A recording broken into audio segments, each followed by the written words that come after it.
সম্মানিত উপস্থিতি, আমি আগের সেশনে আপনাদেরকে অনেক মনে থাকে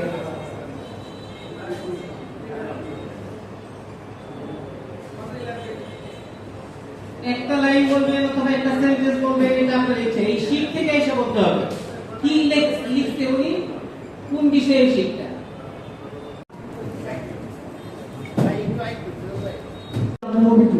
এই অভিযোগটাও সেখানে অত্যাচার করতে পারবে, তারাও ব্যবস্থা নিতে পারবে যে সাংবাদিক হলো রাষ্ট্রের চতুর্থ স্তম্ভ এবং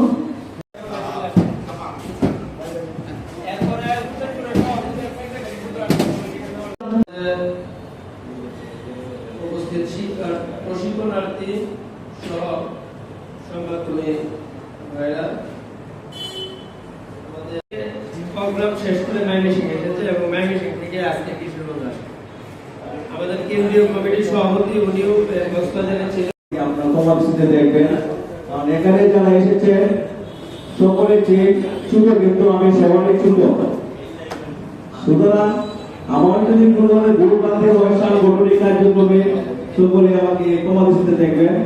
বর্তমান প্রেক্ষাপটে আমরা সাংবাদিক এবং সোশ্যাল মিডিয়ায় গুলাই ফেলছি। গণমাধ্যম বলতে আমরা যেগুলো বলছি প্রিন্ট মিডিয়া এবং ইলেকট্রনিক মিডিয়া।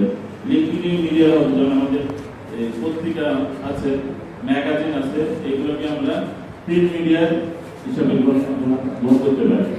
এবং ইলেকট্রনিক টিভি চ্যানেলে নিউজগুলো হচ্ছে, এগুলোকে আমরা ইলেকট্রিক মিডিয়া হিসেবে বিবেচনা করি। আর সোশ্যাল মিডিয়া যেমন ফেসবুক, ইউটিউব, টুইটার, ব্লগ, এগুলো আসলে আমরা ব্যাপকভাবে প্রচারিত হলেও এগুলো কিন্তু সাংবাদিকতা বা এই সাংবাদিক মাধ্যম না।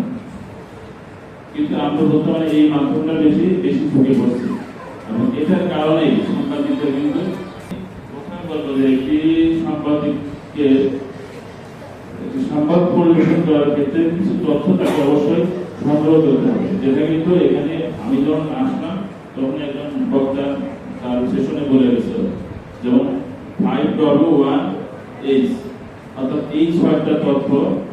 এর কি হলো, এর মূল বিষয়টা হলো যে কি ঘটনা, কে কিভাবে কোথায় কখন বলেছে, কে দেখেছে, কি দেখেছে বা কে ছড়াটা করেছে, এর একটা ছড়া আছে যে কে কি দোষ কে করিল, কখন করে কেমনে করিল দোষ, কে বা তার সহায়, কে দেখিল, কে জানিল।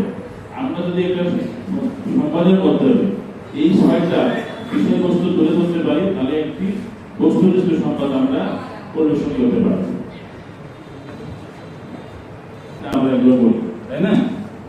আবার দেখেন, আমরা এই 1 বছরে আমি বলবো যে পরিমাণ দুর্নীতি হয়েছে, সেই পরিমাণ দুর্নীতির চিত্র কিন্তু আমরা সংবাদ পত্রিকায় বা মিডিয়া তুলে ধরতে পারি। যে পরিমাণ কোর্ট লেভেলে যে পরিমাণ বাজেট বরাদ্দ হয়েছে, সেই পরিমাণ বাজেটের বরাদ্দ আজকে আসলে হয়েছে হয়নি। এই জন্য কিন্তু আমি দায়ী। কিভাবে দায়ী? একটা রাস্তায় 5 লাখ টাকা বরাদ্দ হয়েছে, 1 ইঞ্চি ইটু ফেলে একটু 10,000 টাকা ভালো দিয়ে দিচ্ছে। আপনি কন্ট্রাক্টর সাহেবের আগে যোগাযোগ করছেন, আপনাকে কন্ট্রাক্টর সাহেব খুশি করে দিয়েছে, আপনি নিউজ পেপার থেকে বিরত থাকছেন। এটা কিন্তু রাষ্ট্র ক্ষতিগ্রস্ত হয়েছে।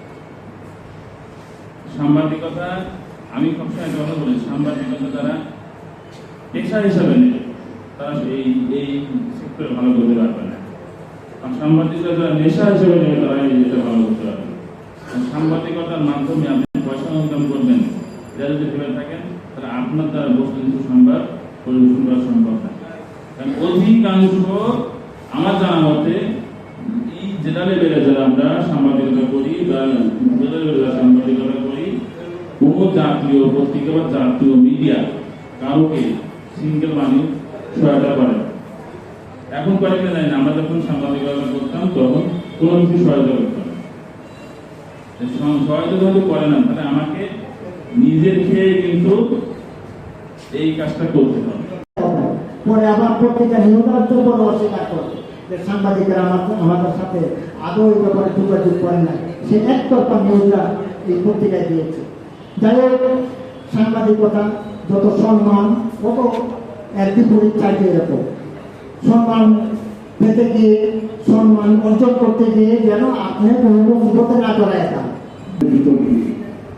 প্রশিক্ষণের মাধ্যমে একটা কথা আছে না যে শিক্ষার কোনো শেষ নেই, এবং ছোটদের কাছেও শেখা যায়, বড়দের কাছেও শেখা যাচ্ছে। তো আপনারা আজকের প্রশিক্ষণের ভিতর দিয়ে নিশ্চয়ই সংবাদপত্র লেখা, সংবাদপত্র এবং অন্যান্য মিডিয়া কিভাবে কাজ করে সেটা সম্পর্কে নানাবিধ অবহিত হয়েছে। এখানে যারা প্রশিক্ষক হিসেবে কাজ করেছেন তারা আপনাদেরকে অবহিত করেছেন। তাই সবাইকে যারা আজকের এই 15 জন থেকে 20 জন হবে সাংবাদিক কর্মশালাতে অংশগ্রহণ করেছেন, আমি আপনাদের প্রতি আবারও বিনীত অনুরোধ করবো, আপনারা সততা, নিষ্ঠা এবং সাহসিকতার সাথে সাংবাদিকতা করে যাবেন। দেশের কল্যাণে, সমাজের কল্যাণে, মানব জীবনের কল্যাণে কাজ করে যাবেন। আমি আবারও আজকের প্রধান অতিথি আমার মন্ত্রীবিষ্ট আমার কিশোরগঞ্জ জেলার সম্মানিত সভাপতি, সাধারণ সম্পাদক এবং কিশোরগঞ্জ জেলার কমিটির সকল নেতৃবৃন্দের, সাংবাদিক নেতৃবৃন্দের প্রতি আমার অভিনন্দন, শুভেচ্ছা জানাচ্ছি।